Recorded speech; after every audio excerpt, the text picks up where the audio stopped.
Hello दोस्तों, जोश mentor YouTube channel पर आपका स्वागत है। दोस्तों, ये वीडियो सिर्फ उन एलटी अभ्यर्थियों के लिए हैं जिनका पहली मेरिट में नाम नहीं आया है, उनको उम्मीद है कि उनका नाम आ सकता है या उनके नंबर थोड़े से कम है। तो ये वीडियो है उनके लिए। यहाँ पर हम बहुत सारी लॉजिकल बातें करेंगे और ये जानेंगे कि कहाँ तक नंबर आ सकता है। लोगों या अभ्यर्थियों को बेवजह हताश, निराश और परेशान होने की आवश्यकता नहीं है। तो दोस्तों, यहाँ पर मैं कुछ पॉइंट आपके सामने रखूँगा। आप अपने मन से भी सोचिएगा, जो बातें मैं बताऊँगा उनको भी ग्रहण कीजिएगा और फिर सोचिएगा कि क्या आपका परेशान होना, उदास होना जायज़ है या नहीं। तो चलिए शुरू करते हैं। तो दोस्तों, सबसे पहली इसमें बात करते हैं कि क्या-क्या समीकरणें इसमें बैठ रही हैं। सबसे पहली बात, यहाँ पद पर उत्तराखंड में जो आजकल दोस्तों आप देख रहे होंगे, एलटी में पद वृद्धि के लिए बहुत सारे काम हो चुके हैं। तो यहाँ पर आप देखेंगे हमारे साथियों ने यहाँ पर परेड ग्राउंड और सचिवालय में भी धरना प्रदर्शन किया था। उसके बाद जो बात थी मुख्यमंत्री जी तक भी पहुँची थी। और दोस्तों, ये बात आप कल के न्यूज़पेपर में शायद आया था, तो मुख्य सचिव तक ये बात पहुँच चुकी है। तो दोस्तों, मुख्य सचिव का मतलब होता है कि शासन और सरकार दोनों इस पर बहुत गंभीरता से विचार कर रही हैं। सबसे पहले वो लेटर निदेशालय को गया था और उसके बाद वहाँ से वो घूम फिर कर मुख्य सचिव तक पहुँच गया है। तो दोस्तों, उसमें अब ज़्यादा काम जो है वो बचा नहीं है। उन्होंने अगर एक आदेश कार्मिक सचिव को दे दिया और उसके बाद उन्होंने आयोग को बोल दिया, तो आयोग जल्दी ही दूसरी लिस्ट निकाल देगा। उसमें कोई दिक्कत वाली बात है नहीं।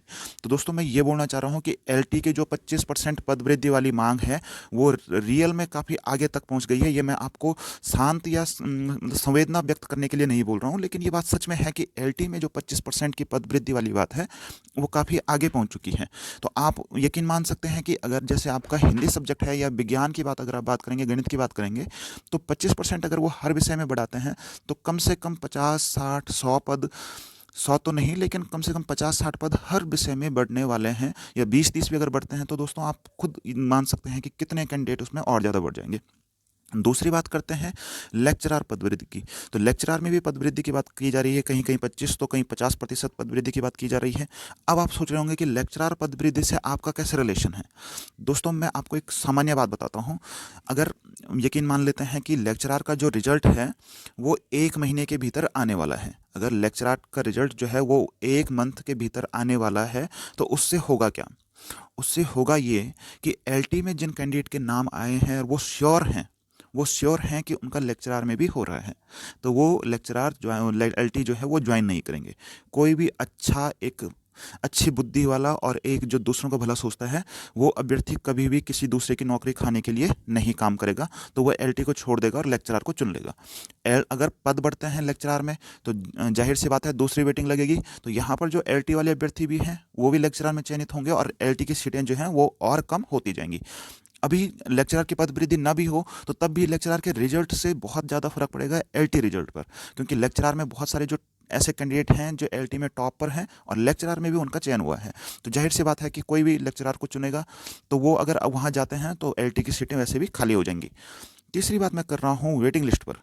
तो वेटिंग लिस्ट की अगर दोस्तों बात करेंगे, तो मैं आपको शांत करने के लिए मैं पहले ही बोल चुका हूँ, यहाँ पर लॉजिक की बात करेंगे। तो दोस्तों, 2018 का जो एलटी हुआ था, 2018 में जो एलटी हुआ था, उसकी एक वेटिंग लिस्ट कम से कम 10 दिन पहले आपको देखने को मिली। 10 दिन पहले एक जो लिस्ट लगी थी 2018 के एलटी की लगी थी, और उसमें अगर आप कट ऑफ देख रहे होंगे, साइंस के अंदर बहुत कम कट ऑफ पे भी अभ्यर्थियों का चयन हुआ था।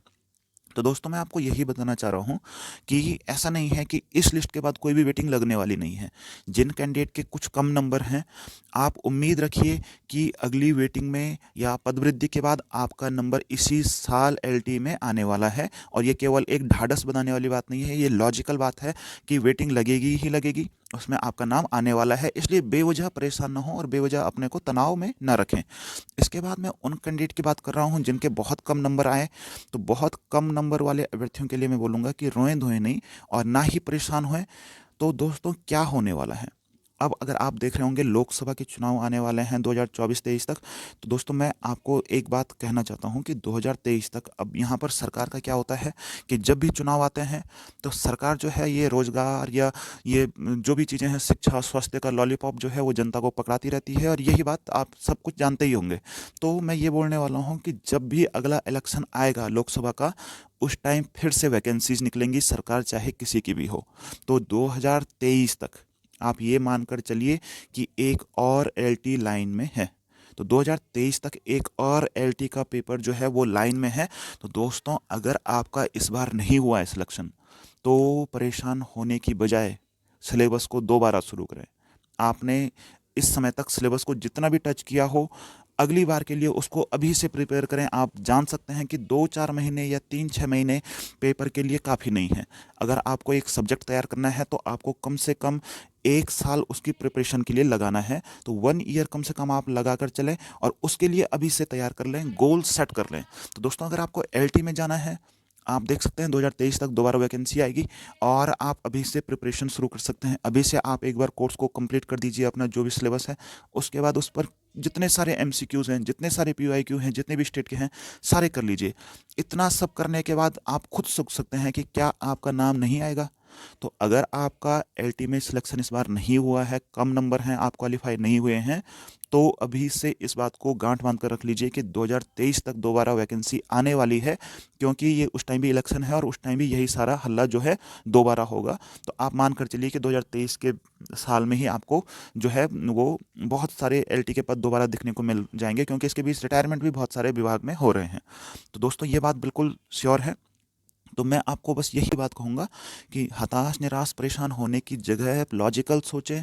कोई दूसरा आपको शांत नहीं करा सकता है। अगर आप उदास हैं, आपको खुद ही सोचना है, सारे लॉजिक सोचिए, केवल मन पर मत जाइए या अभी जो आपके साथ कंडीशन है उस पर मत देखिए।